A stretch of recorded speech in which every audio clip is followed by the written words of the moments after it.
Oh, everybody, I'm back. That's the unusual one I had, actually. And I still don't know how to write an introduction or conclusion, but I do have to say writing these last few commentary videos, or whatever you call them, has really given me a newfound respect for creators that do this shit. Like, seriously, I used to look at this and think, like, wow, this shit is really easy, but now that I do it, I can see how actually difficult it is, at least for me, since I can't speak eloquently, fluently, and for the life of me, I cannot keep a consistent tone nor express my emotions in a discernible manner. But whatever, I think I'll learn that along the way or something. Also, Huniepop 2 is coming out the 8th, so that means you should subscribe so you don't miss the video I'm gonna make on it. Anyways, following my Huniepop videos, a game from the same publisher, Honeycam Studio. Really, it's set in the same universe as Huniepop, but not canon at all. But it features some of the girls from Huniepop, even though they look different, like Nikki, Tiffany, Kiana, Belly, Aiko, Jessie, which she fits in pretty well here. Audrey, and Lola. From here, I'd have to rate the game a 4 out of 10 for the lack of Celeste. I mean, like, how could they just leave out the best character? Like, what the fuck? I'm seriously hoping that she returns in Huniepop too. God, I sound like such a fucking degenerate. Anyways, any discernible story from this game is essentially you're managing a bunch of Twitch girls at their side job, with Q being the big pimp. Beyond that, there's no real story, so I decided to make my own. I know I just said this isn't canon to Huniepop, but let me have my fun.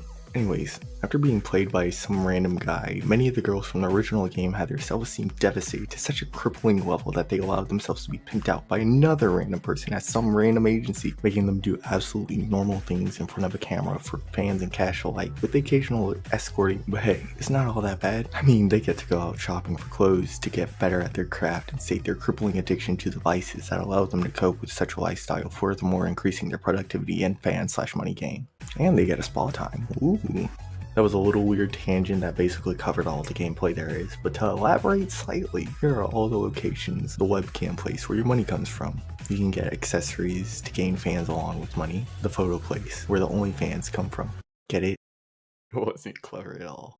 It gives a boost to the money early game, but I think it's kind of useless late game. The shop.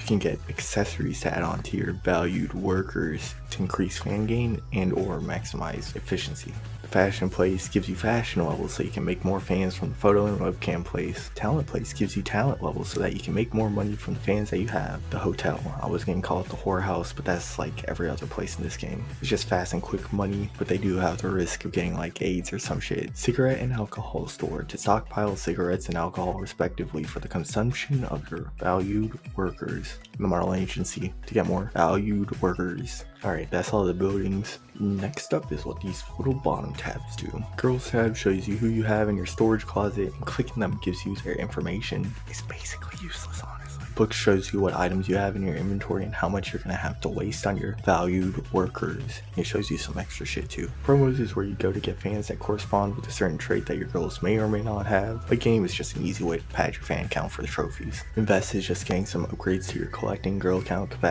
I ain't reading all that. You guys can look at it. You can read, I hope. And fans is just a pie chart of who's most popular based on their trait fan base. Okay, I'm almost done, I swear.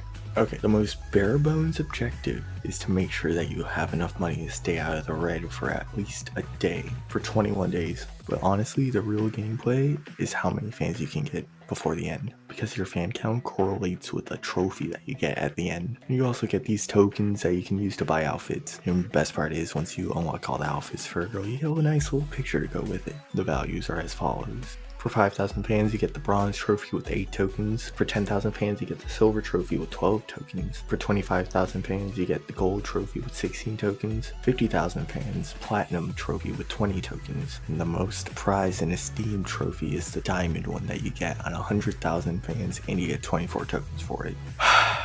Alright, I'm done here. But before I go, I know you saw all those check marks, and I'm just gonna have to say, I actually like this game. There's something about staying up at 3 AM dragging girls onto buildings and holding down left mouse button for 2 hours that I think is fun. But anyways, check out my Twitch and subscribe to my channel. And yeah, I'll see you next time, I guess.